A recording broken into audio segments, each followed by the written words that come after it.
What's going on, people? We are Tottenham TV here, back here with another episode of the 5 Takeaways, and we take a look at last night's game and see what we can take away from the game. Obviously, it was a resounding 4-0 win against Sheffield United at the Tottenham Hotspur Stadium, and let's get straight into it with the first takeaway from the game yesterday is the best by par.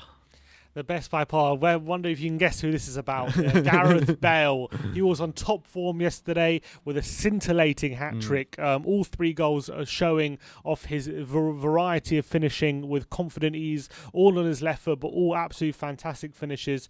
He scored 3 goals from 6 shots on goal yesterday. He now has 8 goals in his last 8 Premier League games, and it's 9 goals in all in 8 Premier League starts. It's more home goals this season. It's more home goals in 2021 than Liverpool. Gareth Bale has. He has more goals this season than Mane. He has the same amount of goals as Mahrez and Sterling, and he's one behind Rashford and Aubameyang, all in 724 minutes, which is the equivalent of 8 games total. And not only that, he scored more than any Chelsea player this season. And he scored more than any Chelsea player. That's absolutely right. And now he has 14 goals and 3 assists in all competitions this season. So the stats are starting to back up that he is definitely not finished and has a lot to give. And it's just a shame we haven't seen him more this season. In just 8 games, in equivalent of 8 games this season, he's able to score 9 goals. Yeah, it's 8 games, 16 games overall, if you include sub appearances.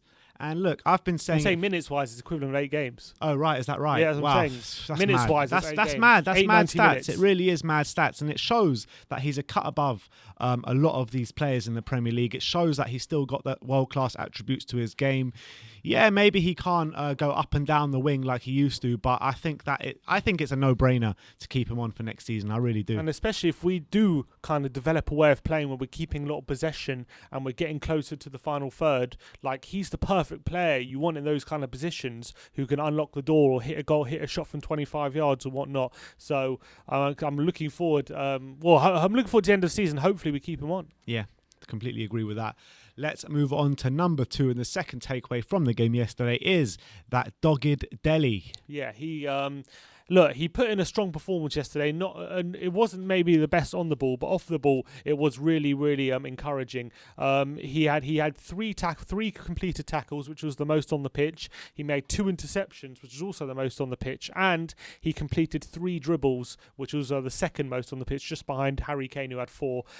He was also involved. He was also the third most ground covered as well on the pitch, which is really impressive. And he was involved in the 3rd and 4th goal, setting up Aurier, who set up Bale, and made an interception, which led to the 4th goal as well. So all in all, an encouraging display from Dele.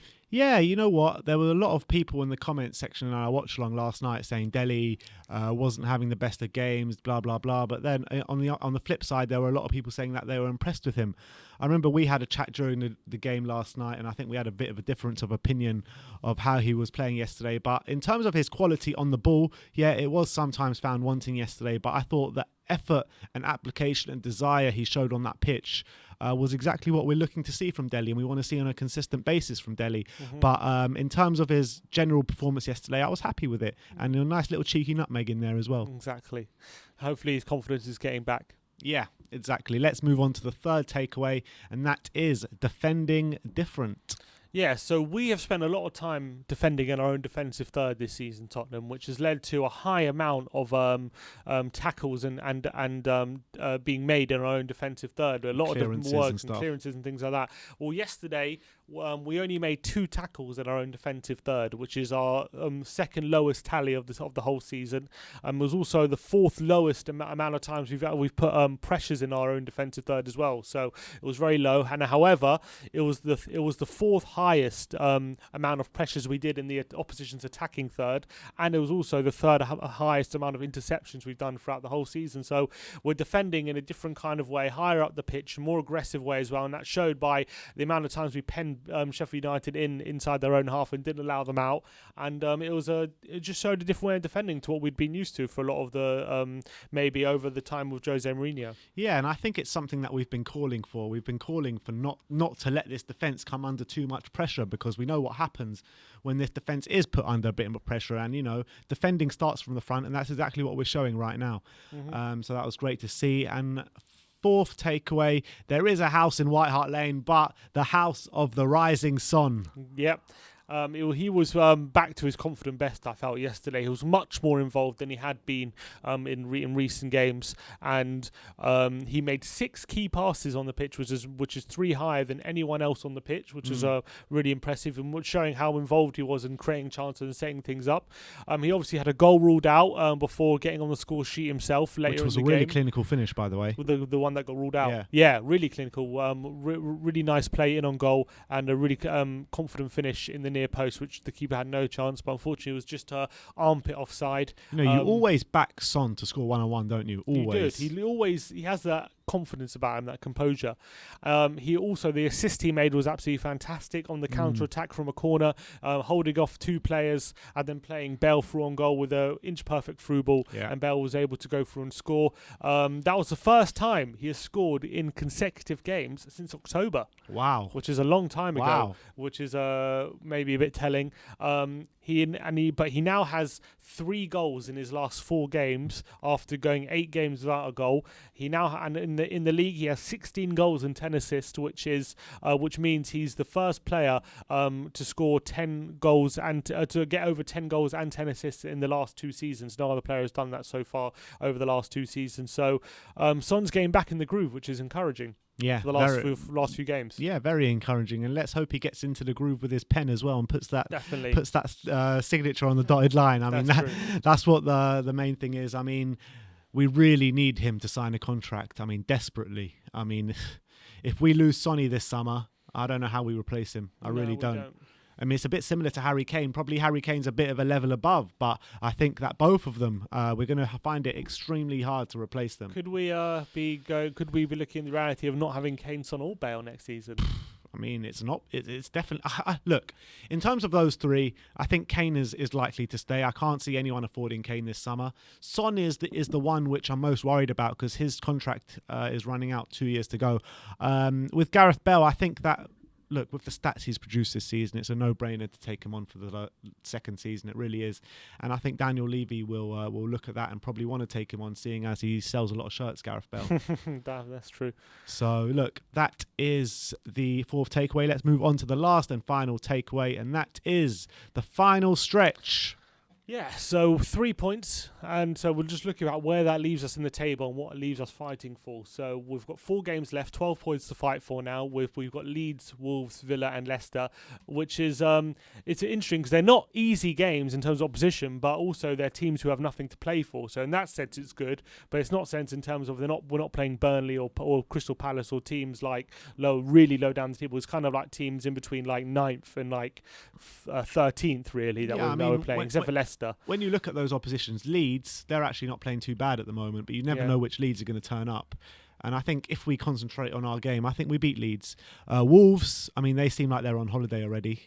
So that should be 3 points, let's be honest. Aston Villa, they're nowhere the side that they were earlier on in the season. Could depend on whether Grealish was back for it or not. Yeah, we said that last time we played Villa, and he's still out. And Leicester is the last game of the season, which will be our most difficult by far. Yeah, but you have to see because if we have to win to go overtake them, then it could have a different dynamic that game. Whereas if if we need a draw or whatnot, who knows? And also, it's the game after their FA Cup final when we play them, so they could put a lot of energy into that game. Yeah, maybe if they've won the cup final, maybe they'll take their after pit ball. You never know. But so we're 5 points off 5th place Chelsea, 7 points off 3rd place Leicester. Chelsea have City, Arsenal, and Leicester still to play, so a lot of points could be dropped for Chelsea in those games. Leicester have Man United, Chelsea and Spurs still to play. Obviously, we are us on the final day. So look, in terms of chasing those 2 teams down, as long as we win our games, there are definitely opportunities to claw back points, even with 4 games to go, although games are definitely running out. However, West Ham and Liverpool both have games in hand over us, but on the flip side, they both have to win those games in hand. Draws are not good enough now for them to overtake us. They both have to win those games in hand to overtake us. But there are games in hand. West Ham have Burnley tonight. Liverpool have United away. A resurgent Burnley side. A resurgent Burnley side. So if they both fail to win their games in hand, if they say draw their games in hand, if Chelsea then lose to City and Leicester fail to beat Man United, Spurs could have top 4 in their hands if they win their games. Wow. So opportunities are definitely opening up. So look, Tottenham just got to concentrate on themselves. Don't worry about the other teams. I'm certain that the opportunities will be there for us. I'm certain of that from now to the end of the season. None of those teams are going to win all their games. None of them. So there are definitely going to be opportunities. With Tottenham could get 3 wins in their last 3 games and go into that Leicester game with something to fight for, then I really believe there's an opportunity. But with Tottenham, they always have a way of letting you down. So it's a big ask for us to win the next 3. But if we do, I really believe top 4 is open for us. When you look at the sides, Liverpool, West Ham, Chelsea, Leicester, when you look at them and look at their fixtures, who do you think the most dangerous sides are in this top 4 race? I think Liverpool.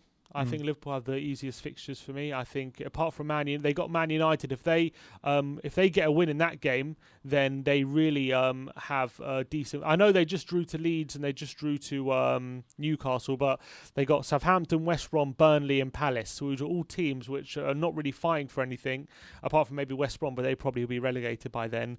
And so Man United's the only game where you're thinking they could really drop points. They could easily win those 4 easily. That's what I'm worried about. I think West Ham, on paper, have okay fixtures, but I feel like they will drop more points just because I don't think they have the quality there. Being so high up. That's what I think. I honestly think that. And then Chelsea and Leicester both have really, really tough fixtures, and they got to play each other. So for me, Liverpool are the ones who could keep pace. But if we just win our games and they fail to beat Man United, we have it in our hands. So we just got to concentrate on ourselves. That's the main thing. Make sure we go into that with the right attitude, attacking football, go and win those games. And then you never know. Weirder things have happened. We could snatch that last place. It's also worth noting, top 4, no top 4, wherever we finish this season, the message still stands in ENIC out.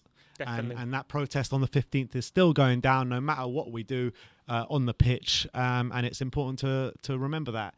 But look, there you have it.